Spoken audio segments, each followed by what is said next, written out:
Bonjour, je suis heureux de vous retrouver pour cette nouvelle prédication proposée par la paroisse de Brest et du Nord Finistère. Comme à chaque fois, j'espère qu'elle vous apportera une nourriture spirituelle vivifiante pour la semaine qui commence. Il se trouve que c'est la 13e semaine du temps ordinaire de l'Église. Et pour ce 13e dimanche, il nous est proposé plusieurs lectures. Comme les derniers dimanches, j'ai retenu une lecture tirée du Premier Testament et une du Nouveau Testament. Nous allons poursuivre notre lecture de l'Évangile selon Matthieu, le chapitre 10, où nous arrivons à la fin de ce chapitre. Mais avant cela, il nous est proposé de lire un passage assez original qui est tiré du deuxième livre des rois. Je vous en donne maintenant la lecture. Nous sommes au chapitre 4 du deuxième livre des rois. On va lire les versets 8 à 17. Un jour, Élisée passait par Sunem. Il y avait là une femme de haute condition qui insista pour qu'il accepte de manger. Chaque fois qu'il passait par là, il se rendit désormais chez elle pour manger. Elle dit à son mari, « Vois-tu, je sais que cet homme qui passe toujours chez nous est un saint homme de Dieu. Faisons une petite chambre indépendante et mettons-y pour lui un lit, une table, un siège et un chandelier, afin qu'il puisse s'y retirer quand il viendra chez nous. » Élisée revint un jour dans la région, il se retira dans la chambre à l'étage et y coucha. Il dit à son serviteur Géasi, « Appelle cette Sunamite. » Géasi l'appela et elle se présenta devant lui. Élisée dit à Géasi, « Dis-lui, tu t'es donné toute cette peine pour nous. Que pouvons-nous faire pour toi? Faut-il parler en ta faveur au roi ou au chef de l'armée ?» Elle répondit, « Je vis bien tranquillement au milieu de mon peuple. » Élisée dit, « Que faire pour elle ?» Géasi répondit, « En fait, elle n'a pas de fils et son mari est vieux. » Élisée dit, « Appelle-la. » Géasi l'appela et elle se présenta à la porte. Élisée lui dit, « À la même époque, l'année prochaine, tu embrasseras un fils. » Elle répondit, « Non, mon Seigneur, homme de Dieu, ne me trompe pas ta servante. » Cette femme devint enceinte, et elle mit au monde un fils à la même époque l'année suivante, comme Élisée le lui avait dit. Et donc, comme je vous l'ai expliqué, nous allons lire la fin maintenant du chapitre 10 de l'évangile de Matthieu, puisque c'est ce qui nous est proposé comme lecture pour aujourd'hui. Nous irons des versets 34 à 42. Matthieu 10, 34 à 42. « Ne croyez pas que je sois venu apporter la paix sur la terre, dit Jésus. Je ne suis pas venu apporter la paix, mais l'épée.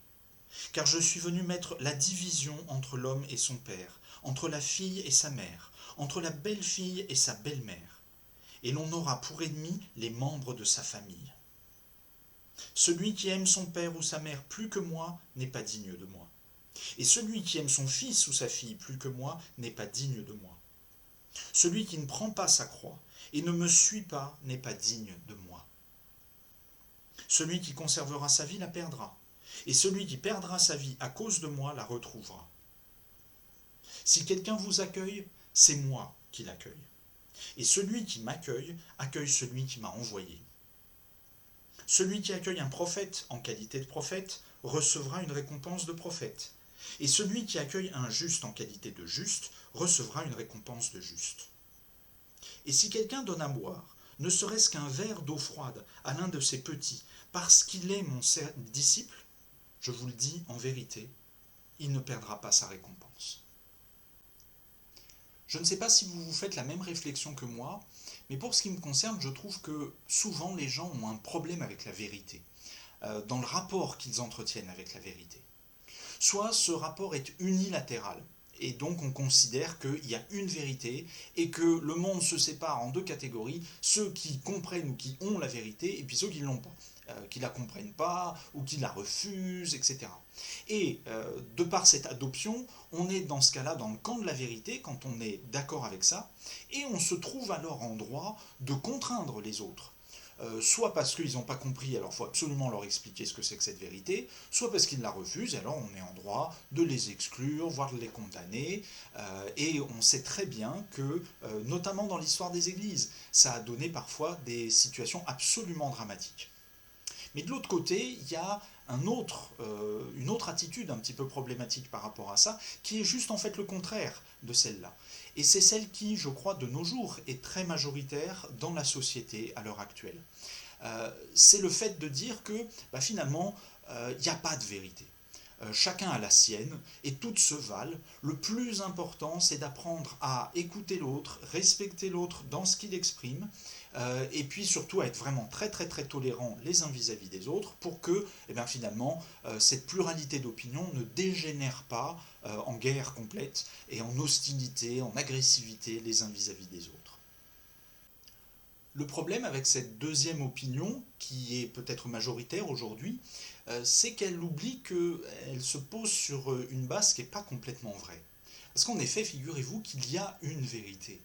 Il y a au moins une chose avec laquelle aucun être humain sur Terre ne peut pas ne pas être d'accord.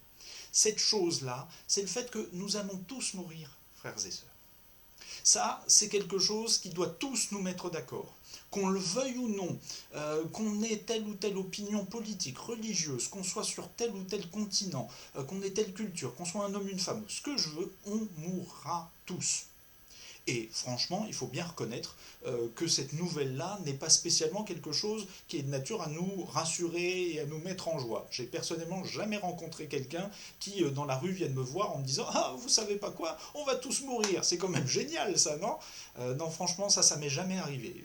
Et même pour l'immense majorité des gens, c'est une nouvelle proprement effrayante. Quelque chose, quand on en prend conscience, qui nous terrorise d'une manière terrible. Et il faut trouver le moyen, à un moment donné, de faire avec ce constat et d'accepter de vivre avec ça, parce que sinon, de toute façon, on n'en dormira plus.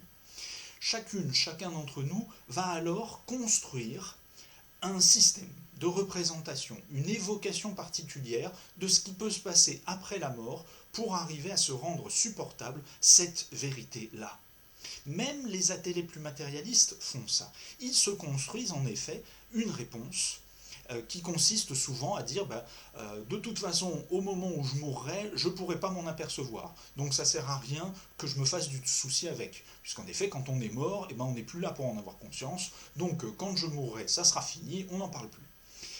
Il faut bien comprendre que une telle affirmation-là repose sur un présupposé qui est que l'être humain n'est qu'un composé physico-chimique, avec des cellules, des neurones, des choses comme ça, mais qu'il n'y a rien de transcendant en lui. Il n'y a rien qui durera après la mort. Mais ça, c'est un présupposé. Ça n'est pas du tout établi de manière définitive, c'est une opinion. Mais de l'autre côté, on peut trouver aussi énormément de gens qui, bien sûr, vont construire une foi pour développer tout un discours sur ce qui se passera après la mort, et cela vient aussi leur donner des explications à cette chose qui les effraie d'une façon ou d'une autre. Même dans le cas de la foi, il faut bien garder conscience que ce qu'on se construit, c'est une représentation, une image mentale de ce qui se passera après. Mais ça n'a pas directement au départ de statut de vérité, bien sûr. C'est souvent le cas dès la plus petite enfance. On est amené à faire ça très très tôt dans sa vie. Je connais très très peu de tout petits enfants qui sont en mesure d'avoir une relation immédiate, sans aucune influence extérieure et sans même avoir, eux, de biais à l'intérieur d'eux pour la relation avec le vrai Dieu. Non, c'est vraiment souvent sous l'effet justement des discours des parents, de la société qu'il y a autour, de l'univers dans lequel les enfants évoluent, qu'ils se construisent petit à petit une image comme celle-là. Tenez, par exemple, pour ce qui me concerne, quand j'étais petit, le soir, avant d'aller me coucher, j'avais l'habitude, dans mon lit, avant de m'endormir, de réciter une longue prière dans laquelle je nommais toutes les personnes de ma famille, tous les gens que je pouvais connaître, en demandant à Dieu de les bénir. À un moment donné, j'ai fini par me rendre compte que ce que je faisais en fait, plus que d'appeler la bénédiction sur les gens, c'était de trouver un moyen de me rassurer moi, parce que j'avais peur de m'endormir dans le noir, et que cette litanie de noms que je récitais, c'était quelque chose qui m'apaisait et qui m'aidait à entrer dans le sommeil. Depuis, bien sûr, j'ai un petit peu évolué dans ma compréhension de ma vie de foi et dans ma relation avec Dieu, ce qui fait que de nos jours, j'ai acquis une certaine vigilance par rapport aux images que chacun d'entre nous, nous pouvons nous construire dans notre relation à Dieu. Et que moi, le premier, je peux aussi me construire comme ça.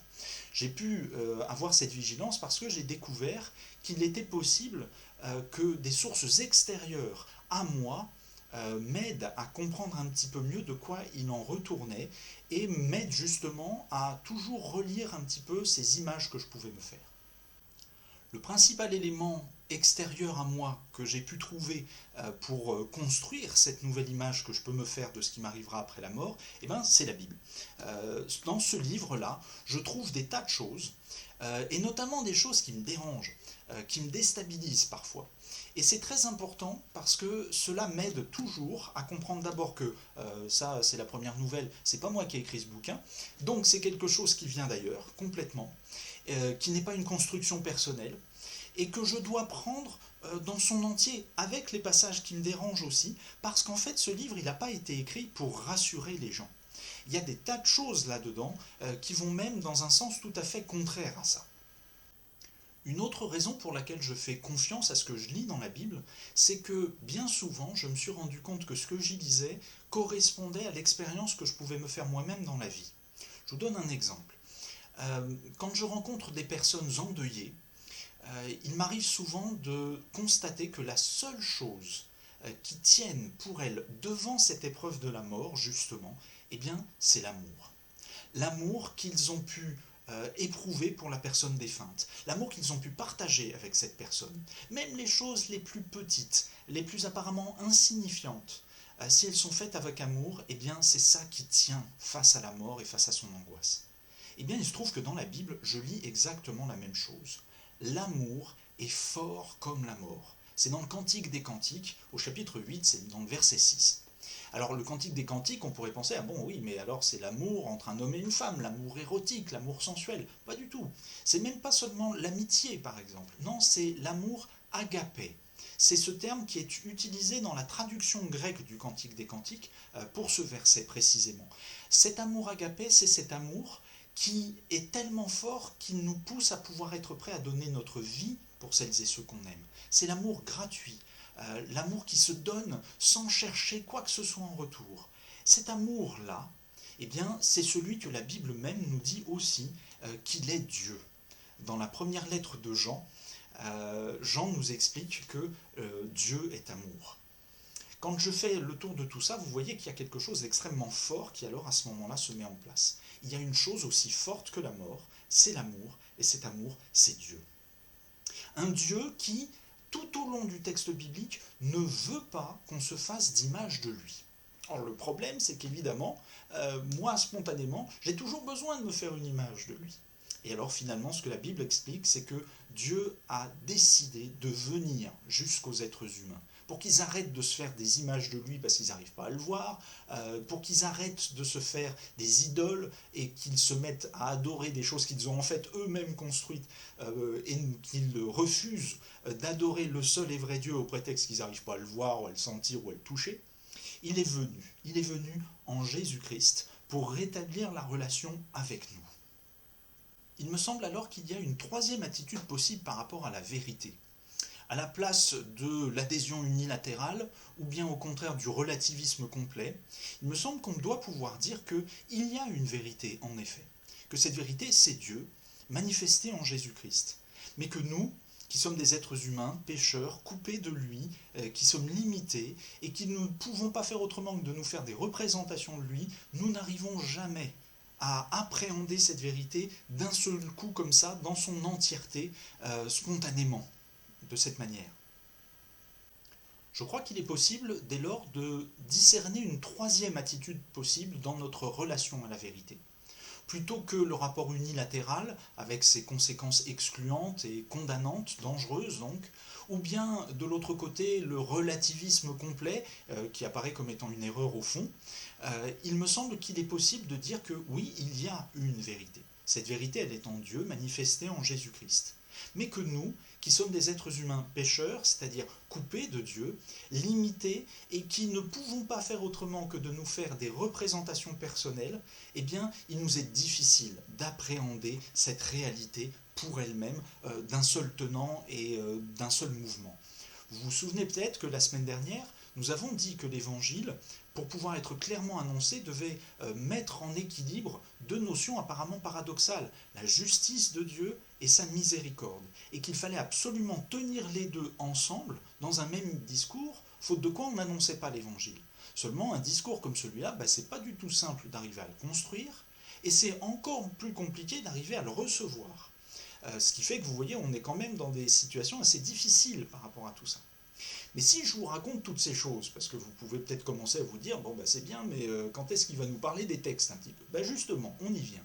C'est que depuis plusieurs semaines, nous avons lu dans l'évangile de Matthieu ce chapitre 10 dans lequel Jésus donne ses instructions à ses disciples. Et tout au long de ce chapitre, nous avons lu des phrases extrêmement dures à entendre et qui peuvent apparaître vraiment comme des choses pour beaucoup de personnes qu'on ne peut pas encaisser. Encore aujourd'hui, quand je lis par exemple « Ne croyez pas que je sois venu apporter la paix sur la terre, je ne suis pas venu apporter la paix, mais l'épée ». Moi, je connais des personnes pour qui des phrases comme celle-là, ou bien encore des phrases comme les promesses de persécution que l'on subira quand, en tant que chrétien, on ira annoncer l'évangile, des phrases comme ça, c'est juste insupportable. On ne peut pas accepter que Jésus ait dit ça et que ça, ce soit la vérité. Pourquoi? Parce que ces personnes ont parfois tellement souffert dans leur vie, elles ont subi des choses dans leur enfance tellement traumatisantes, que la perspective d'avoir encore à souffrir en tant que chrétien, ou bien que Jésus ne soit pas quelqu'un qui vienne apporter de la paix seulement, c'est très difficile à supporter. Est-ce que ça veut dire qu'il faut que j'enlève ces phrases de ma Bible? Je ne crois pas. Est-ce que ça veut dire que si je fais confiance au texte biblique, je vais dire que ces phrases-là, non, ne sont pas vraies? Non, ça ne me paraît pas possible de fonctionner comme ça. Alors en même temps, on peut trouver que ce que je viens de dire, c'est un raisonnement qui se mord un peu la queue, si vous me permettez l'expression. Parce que des personnes traumatisées, qui ont eu par exemple des relations difficiles avec leurs parents, peuvent trouver certaines de ces phrases dans leur radicalité même, en fait, prodigieusement libératrices. Quand on lit que Jésus dit « Je suis venu mettre la division entre l'homme et son père, entre la fille et sa mère, entre la belle-fille et sa belle-mère », ça c'est dur, hein. Mais ensuite, « Celui qui aime son père ou sa mère plus que moi n'est pas digne de moi. Celui qui aime son fils ou sa fille plus que moi n'est pas digne de moi. » Eh bien, il y a des gens pour qui ça va être en fait formidable ça. Enfin, quelqu'un qui me dit que je ne suis pas obligé de prendre mes parents pour Dieu. Enfin, quelqu'un qui me dit que je ne suis pas obligé de vivre seulement pour mes enfants. On voit donc bien que des phrases comme celle-là, en raison même de notre histoire personnelle, ne sont pas forcément difficiles à entendre, et même au contraire peuvent être très heureuses à recevoir. Mais c'est que je crois qu'il faut qu'on aille un petit peu plus loin. Parce qu'il y a quand même encore aussi des phrases là-dedans pour lesquelles il n'est pas nécessaire d'avoir souffert dans son existence pour les trouver un petit peu dures à avaler, si vous me passez l'expression. Celui qui conservera sa vie la perdra, et celui qui perdra sa vie à cause de moi la retrouvera. Excusez-moi, mais je pense qu'on sera tous d'accord pour dire qu'a priori, ça c'est pas une phrase facile à digérer tout de suite comme ça, quand bien même on a eu une vie pas trop malheureuse et qu'on n'a aucun truc épouvantable qui nous soit arrivé. On est tous là pour se dire, la perspective de perdre sa vie, c'est pas très heureux. Vous vous souvenez ce qu'on a dit tout à l'heure par rapport à la mort? Alors, il me vient là une autre phrase que Jésus a dite à ses disciples, juste avant lui-même de mourir. C'est dans l'évangile de Jean, au chapitre 16. Il leur dit « J'ai encore beaucoup de choses à vous dire, mais vous ne pouvez pas les supporter maintenant. » Et Jésus poursuit en disant « Quand l'Esprit de vérité sera venu, il vous conduira dans toute la vérité. » Vous pouvez relire ça au chapitre 16 de l'évangile de Jean, ce sont les versets 12 et 13. Il me semble que ça dit quelque chose de très important par rapport à la vérité. C'est que la vérité, c'est pas un petit truc comme ça sur lequel on peut mettre la main, le mettre dans sa poche, et puis ça y est, j'ai la vérité, je la détiens comme ça. Non, il semble que la vérité, pour Jésus, ça soit presque un territoire à explorer, dans lequel le Saint-Esprit vient nous guider, à partir du moment où on accepte que ça n'est pas nous qui allons faire l'exploration tout seuls, par nous-mêmes. On ne va pas dresser la carte de la vérité par nos propres efforts. Il faut accepter que, oui, ça n'est pas nous qui la découvrons, la vérité, mais qu'elle nous est révélée, donnée par l'Esprit Saint, par Dieu lui-même, parce que nous, tout seuls, on n'est pas capable d'y arriver. C'est ce qui me permet de comprendre une des phrases que Jésus dit à ses disciples dans notre chapitre 10 de l'évangile de Matthieu. « Celui qui ne prend pas sa croix et ne me suit pas n'est pas digne de moi. » Jésus ne dit pas simplement qu'il faut prendre sa croix. Il dit qu'il faut la prendre et qu'il faut le suivre, lui, en prenant la croix sur son dos en quelque sorte. Et oui, parce que la croix, c'est pas juste une espèce d'altère comme ça que seuls ceux qui seraient capables de porter pourraient mériter d'avoir le titre de chrétien. Non, c'est par cette image de la croix, je crois que Jésus veut nous désigner tout ce qui en nous encore nous sépare vraiment du Dieu vivant et nous conduit vers la mort, à cause de cette coupure d'avec lui. Notre péché, nos limites, cette propension qu'on a tout le temps à vouloir se faire des images de lui, et tout ce qui cherche par nous-mêmes à nous faire sortir de notre condition. Bien tout ça, en fait, il faut le prendre avec soi dans le sens de l'assumer, pour que nous puissions, à la suite de Jésus, en être libérés au final. Alors il peut nous être donné de nous rendre compte, en suivant Jésus-Christ, en portant notre croix, qu'il y a des moments où il vient lui-même la porter avec nous et nous aider à assumer notre condition humaine. Alors attention, quand je dis ça, il ne s'agit pas justement d'une de ces petites échappatoires pour nous aider à supporter les choses. Pour pouvoir le suivre, il faut porter sa croix. C'est-à-dire qu'il nous faut être très lucide pour nous. C'est une grande lucidité à laquelle Jésus nous appelle, quelque chose même de radical, voire de cruel, parce qu'il faut vraiment regarder en nous-mêmes que par nous-mêmes nous ne sommes pas capables. En effet, même quelqu'un qui aurait eu la vie la plus heureuse, qui n'aurait jamais eu de problème dans son existence, même celui-là ne serait pas en mesure d'assumer le poids de toute la réalité, de toute la vérité de notre existence. Et il aurait besoin justement de pouvoir trouver quelqu'un qui l'aide à le faire. Nous avons vu tout à l'heure qu'un des dangers qu'il y avait dans notre rapport à la vérité, c'était de nous construire des images. Et particulièrement quand on a la foi, de se construire des images de Dieu qui soient un petit peu rassurantes et auxquelles on n'a plus tellement à toucher, parce que ça y est, on est confortable dedans et on n'est plus obligé de se poser des graves questions.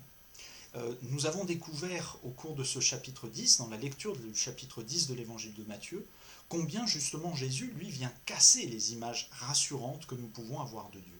Précisément parce que lui, ce qu'il veut, c'est établir avec nous une relation profonde et vivante avec le seul vrai Dieu, le Dieu vivant justement.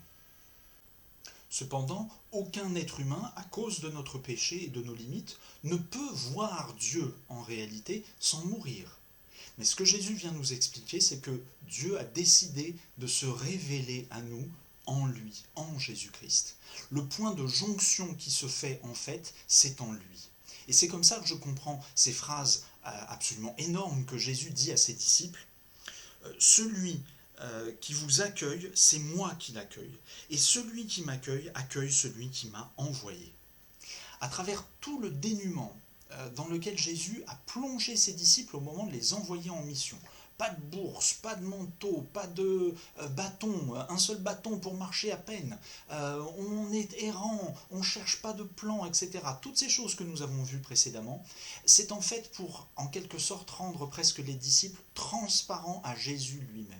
Ils ne sont pas là pour eux, pour compter sur eux-mêmes, mais seulement sur lui, et pour montrer à travers lui que Dieu est venu là se rendre présent auprès de tous les êtres humains. Parce que avant ça, il n'y avait pas de jonction possible entre Dieu et les hommes. Le point de jonction maintenant, c'est Jésus-Christ. C'est ainsi que je peux comprendre, une fois encore, comment Jésus est venu accomplir l'ensemble des Écritures, c'est-à-dire le Premier Testament. Et par exemple, ce que nous avons lu tout à l'heure dans le petit passage du 2e livre des Rois. Il y a une phrase que Jésus a dite à ses disciples qui me semble faire un point commun assez fort avec l'épisode que nous avons entendu. Celui qui accueille un prophète en qualité de prophète recevra une récompense de prophète, etc. etc. Qu'est-ce que nous avions dans notre 2e livre des Rois? Une femme de Sounem, une Sounamite, qui a accueilli régulièrement et généreusement le prophète Élisée avec son serviteur Géasi, qui lui a donné à manger, qui a fini par persuader son mari de construire une petite chambre pour lui à chaque fois qu'il passerait, pour qu'il puisse vraiment décemment se reposer là.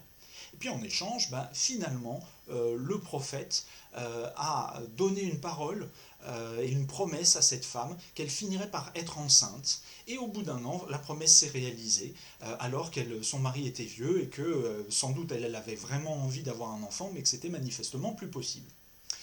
Seulement ce système-là de récompense, je crois que ça n'est pas la seule chose qu'il faut remarquer dans ce texte. Vous avez peut-être vu que tout au long du dialogue entre la Sounamite et Élisée, en fait, ils ne se parlent pas directement l'un à l'autre. Soit la porte demeure fermée entre eux, soit carrément c'est Géasi qui fait toujours l'intermédiaire et qui parle soit à la femme, soit au prophète, pour faire l'interprète en quelque sorte de ce qui se dit dans les deux cas. Comme si en quelque sorte il fallait souligner que pour cette femme, comme pour au fond tous les êtres humains lambda, il n'était pas possible d'entrer directement en relation avec l'homme de Dieu, c'est-à-dire en fait avec la parole même de Dieu venue jusqu'à nous. Eh bien, nous avons reçu à travers Jésus-Christ cette nouvelle, cette bonne nouvelle formidable que désormais, oui, nous pouvons être en relation avec le Seigneur. Alors gardons cela vraiment au plus profond du cœur. Oui, Dieu veut être en relation avec nous en Jésus-Christ. Nous pouvons nous-mêmes appréhender alors une vérité, la vérité, même si nous ne la détenons pas entièrement. Tout au long de notre existence, accompagnés par l'Esprit Saint, nous parcourrons cette vérité. Et au fur et à mesure que nous le ferons, nous serons en mesure aussi d'en témoigner autour de nous, d'en vivre toujours plus profondément pour nous-mêmes et d'inviter d'autres gens à entrer dedans pour vivre eux aussi cette relation profonde, riche, immense avec le seul vrai Dieu. Que le Seigneur nous donne à chacune et à chacun les forces pour vivre cela en plénitude, dès à présent. Ainsi soit-il.